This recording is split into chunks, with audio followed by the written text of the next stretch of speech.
Welcome to another edition of the Install with Greg Cosell of NFL Films. Always a great pleasure to be joined by our main man, Greg Cosell, there with us. If you're watching on YouTube and everywhere else, Greg, always good to kind of take a step back and, the free agency thing is fun and all, the transactions are exciting, but really the team building, the most important element of the team building process comes through the draft. So I'm excited to get back to some prospects today. Yeah, looking forward to it. As you know, I kind of been grinding away. It's so funny. I watch all these guys, and the problem, what the problem I have, Buck, and it drives me nuts, but it's just the way I have to do my work, is when I watch defensive guys in particular, I watch some games and I go, God, I feel like I need to see another game or two. But watching another game or two doesn't take 10 minutes. So, but I always feel like I need to see a little more. It's just the way I am. Maybe I don't know the answer to that. But it's funny because sometimes I'll see a little more and I'll see something that I didn't see in the first three games I watched. And then I'm really glad that I watched a little more. Well, and I mean, to the layman like me, Greg, that sounds completely normal, right? You were watching so many prospects, so many of them at the same position. Now, you and I have talked about this before. You don't watch like a bunch of running backs back to back to back because that can start to bleed through. But I have to imagine that, being more thorough rather than less thorough is always a particularly good thing this time of year. And certainly organizations try to be as thorough as humanly possible in their draft vetting process. I hope so. I sure hope so. one would think, and if they're not, they're not there for very long. But Greg, before we dive into a couple of the names in the edge rushing group, there was a trade that just came down. I'd be curious if you had any thoughts on it. The Jets have traded Elijah Moore to the Cleveland Browns after they signed Mecole Hardman, one of the wide receivers that was available in free agency. Of course, the biggest transaction for the Jets has yet to happen, even though, apparently it's all but done at the quarterback situation. I didn't know if you had any thoughts relating to those two wide receivers, one going into New York and one coming out. Well, it's funny. Elijah Moore was a player I really liked coming out of college. He was in the SEC. I really liked his game, even though he was shorter. He was physical. He was competitive. He had vertical ability. He caught the ball through contact, which for a shorter receiver is a really good trait. I have no idea what happened in New York. I guess none of us do unless we're there, and we're not, because I thought he had a chance to be a really good NFL receiver. And it might still turn out that way. We see sometimes, whatever the reason, look, the Jets have had kind of a tough quarterback situation because he was in the same draft, I believe, with Zach Wilson. And I'm sure they thought that could end up being a really nice combination. And it didn't turn out that way. Zach Wilson's had his share of struggles. And Elijah Moore never really seemed to settle in and become the kind of receiver that I think his traits suggest he could be, Buck. So, I'm sure I believe he did indicate that he wanted out. The Jets probably knew that they were going to get rid of him, which is why they signed Mecole Hardman, who's an interesting player in and of himself because he came out of Georgia. Boy, it's amazing how many players come out of the SEC, isn't it? They got some good ones down here, Greg. Yeah, I guess they got some good ones. But Mecole Hardman is a speed guy. He can get over the top of the defense, but it didn't really work out for him that way this year in Kansas City. He did not put up big numbers as far as vertical receptions, but he certainly is that guy. He's not a volume target, but I doubt they see him that way anyway. I don't think they signed him to be a volume target. They signed him to be a big play receiver, which is something they're lacking. Garrett Wilson will be their volume target. Lazard will also be a volume target to a certain extent. So, Hardman gives you that explosive vertical element that forces defenses to have to react to and respond to in the way they structure their coverage. So, they're two different kinds of players. I think that Moore is at his best is a more complete receiver, but given what the Jets have at the other receiver slots, Hardman probably gives them something that they would rather have because of the vertical element. Certainly be a great opportunity for Elijah Moore as a running mate to Amari Cooper now in Cleveland, but we'll have plenty of time to talk about those things later on. I saw your buddy Austin Hooper sign with the Raiders too. I did see that, and they Yeah. could have. I think they could have stood to keep him around, Greg. But you know, I know they're in bargain bin mode. I would say they're finding a lot of functional players, but not enough I resources to like the go around. corner they signed, Murphy Bunting. Sean Murphy Bunting on a 1-year deal and I didn't realize he was only 25. I thought he'd been in the league for a little longer. John Murphy Bunting came out of college, a smaller school. I always forget which Michigan school he came out of, but he came out of one of the Michigan schools, not the University of. I was about to say the directional schools, right? Right. Really liked his college tape. I thought he showed some good things with the Bucks. I remember a couple of years ago he got hurt in the first game of the season and missed a lot of time. But he's versatile in that he can play outside, he can play inside, so he gives you the outside inside versatility. And you know, I always thought he was a pretty good player, so I thought that was a good signing. You know, we've reached the point now after the first week of free agency, as you know, Buck, where there's a lot of 1-year deals, and you know, I'm sure the NFLPA isn't thrilled with that, but I think that's kind of the way it's worked after the sort of the main group of guys signed. And that, you know, I mean, we touched on it a little bit last week. Like, there's nothing wrong with doing that. Not being attached to, you know, big salaries in the future, trying to take swings on volume players with high upside. I mean, you mentioned we talked about Andre Dillard here in Tennessee. If you can get a left tackle to start for you for $10 million a year, you feel pretty good about the left tackle situation. Yeah, and then you know, ideally you worry about it down the road. If Andre Dillard, after 10 weeks, it becomes apparent that, boy, this guy's a really good left tackle and he's really, you know, what we want, then you start negotiating with the agent. You hopefully you sign him to a long-term deal. But I think a lot of the teams are kind of taking flight. And you know what? It's probably for a player. Look, all players, and we never begrudge players making a ton of money. No. But I think players, if they can't get a long-term deal, you know, I think someone like Murphy Bunting, as you said, who's 25 years old, you know, who knows how this season's going to play out. But let's say he starts and has a great year. You know, all of a sudden, a 26-year-old corner, then he's in demand.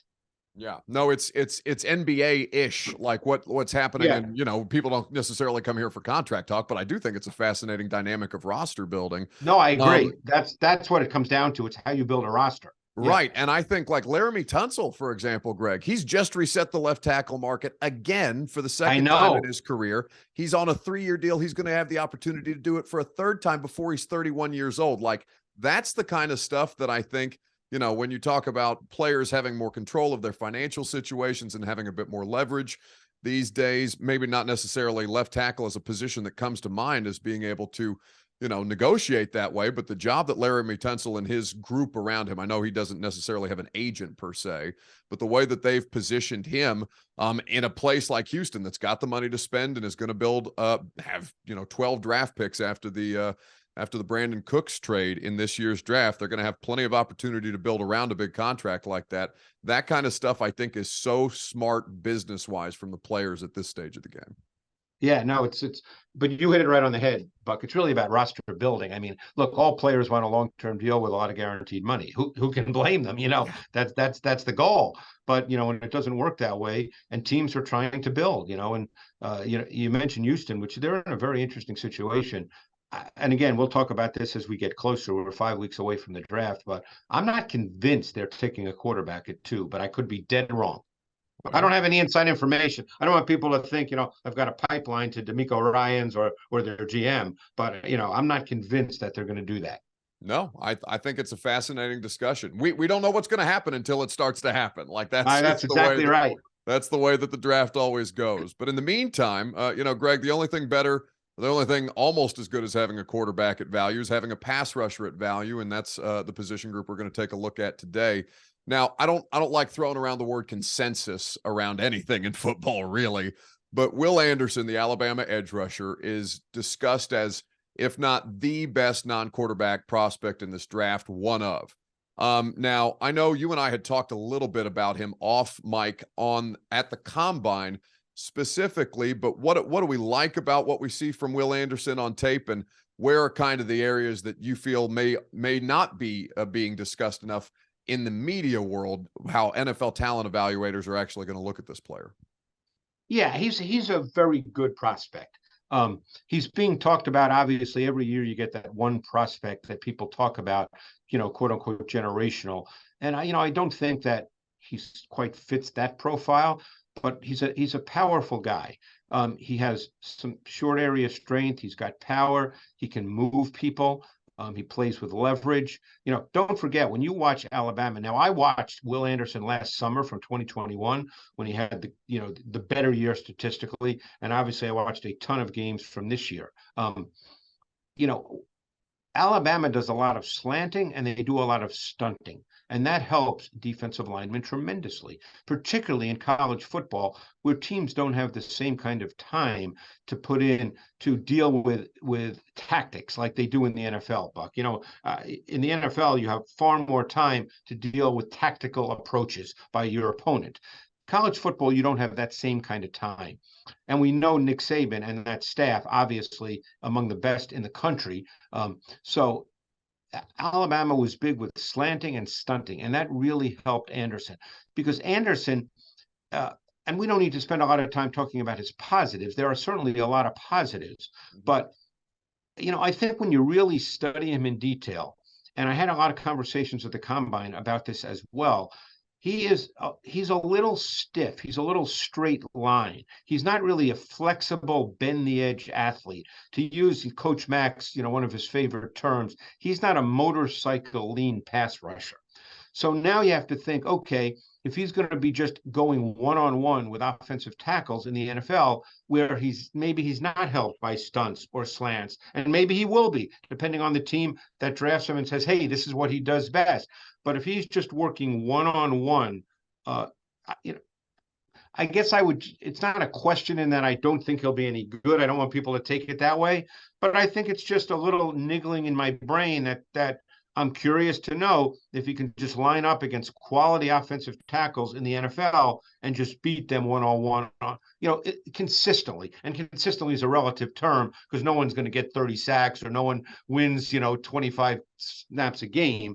But, I think about the TJ Watts of the world who lines up on the same side. Anderson predominantly, I'd say high percentage of the time lines up on the left side of the defensive front. So he works against right tackles. TJ Watt does the same thing for the Pittsburgh Steelers. I don't think he has the same pass rush traits as TJ Watt. TJ Watt can bend. He's flexible. I don't think Anderson is that guy. He's powerful, and that's a good thing. And he's relentless, and that's a good thing. But I'm just not sure he's truly a guy who can flatten his rush path to the quarterback when he gets to the top of the high side arc. Which, I mean, and Tennessee fans would tell you, Greg, as I'm sure you've noticed in your tape study, like Darnell Wright against Will Anderson, that was a clinic by the right tackle. The game, that's the game I can't get out of my mind because, I'm glad you brought that up because I was just talking about Anderson without thinking about that game, and like I said, I can't get that game, which I watched twice, I think, because I was kind of blown away by the fact that. And this was a classic case of Anderson just trying speed to power the whole game, because that's basically what kind of rusher he is. Like I said, he's not a counter move guy. He's not a bender. He's a speed to power relentless rusher. And Darnell Wright stoned him pretty much all game long. I mean, I was truly surprised by it.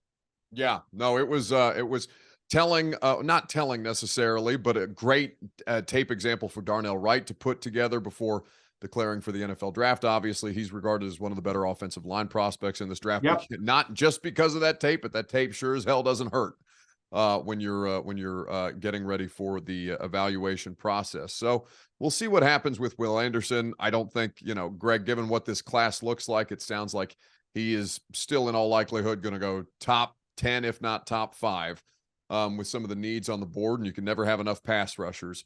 A team that has been, or at least, mock drafts, things you pay attention to, people who are credible who do these things, like Mel Kiper, obviously an institution in this industry. He mocked Tyree Wilson, the Texas Tech edge rusher, to the Titans at 11. Now, they obviously cut Dupree. They signed Arden Key. They've got some depth that they certainly could do with. And as I said, as we've talked about, you can never have enough of those dudes. A broken foot kind of did derail Tyree Wilson from his last season, but certainly was a very impressive at the combine. Seems like he's completely healed from that. When you watch this guy on tape, what traits pop out from the edge rusher from Texas Tech. Yeah. First, you have to start with what he looks like. I mean, this guy is just he's cut. Though he looks like what you want an edge player to look like. He's 6'5.5". He's 271. His arm length is almost 36 inches. His wingspan is ridiculous. It's almost like Giannis in the NBA. Think about that. Honestly, like we were sitting there at the media availability with him, and I swear to God, I heard a reporter say, "Hey, just do the arm thing real quick. Just do the arm thing." Yeah, I mean, there's been players in recent drafts and even going back a number of years who, in terms of measurables, are very much like Tyree Wilson. Trayvon Walker a year ago, Joe Tryon, who's with Tampa, came out of the University of Washington, Marcus Davenport, Jason Pierre-Paul, Carlos Dunlap. All these guys are, 6'5", 270, really look the part. So Wilson's tape shows a pretty high-level prospect. He's got size, length, athleticism, alignment, versatility. He's got really imposing size and length. When you put it on the tape and you see him just before he gets into a stance, whatever it is, 2-point or 3-point, he's just standing there for a second. He just looks bigger than everybody else. Even the offensive lineman, he just looks bigger. And his game, for the most part, is built on strength and power and relentlessness, but there are more than enough flashes of bend and flexibility to lead you to believe, Buck, that he could become a more complete edge rusher to win both with speed and power, which I said he can do that now, and quickness to bend the arc and, flatten to the quarterback. So he's a guy, the Titans, obviously, they still have Simmons. They still have Autry, correct? Yeah, last year under contract, though, and he's 34?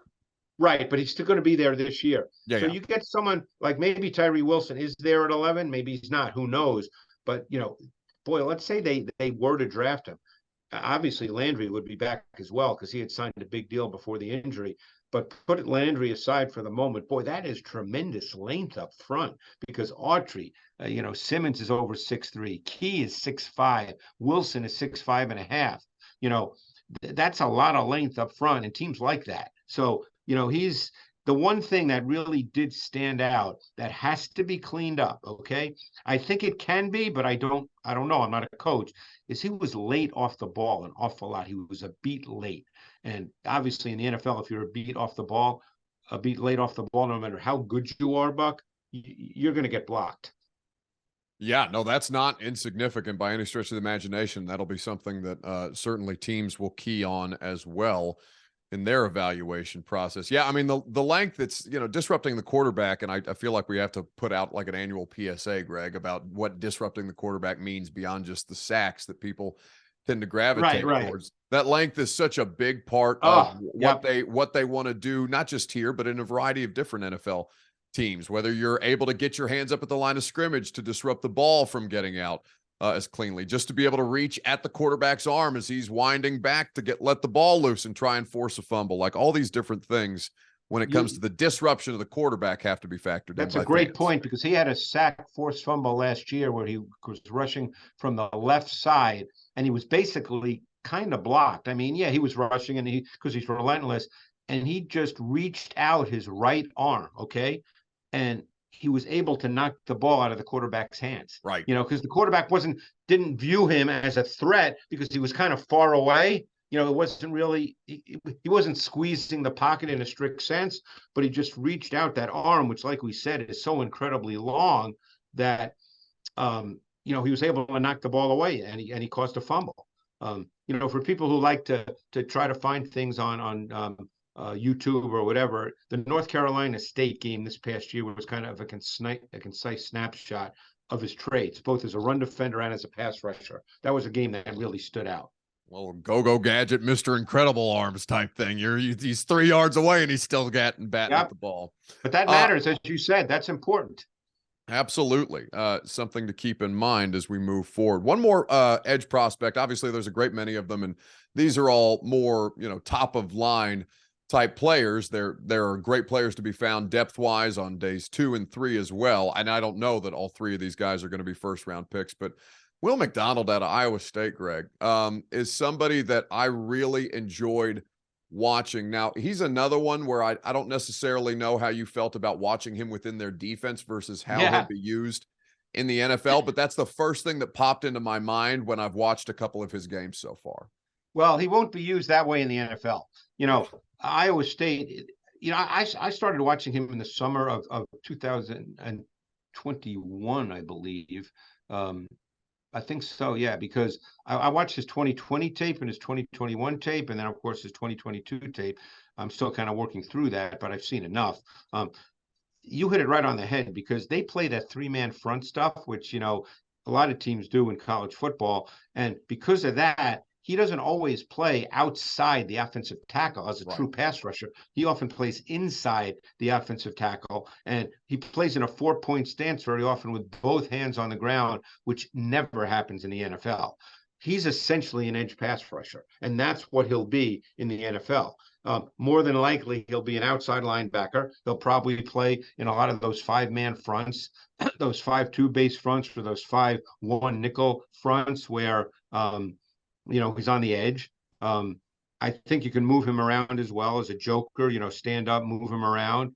But he's got he's stronger than his body type looks, because I don't want to say he's thin, but he's not bulky. No, he's not hulking up there when you look at him without pads on.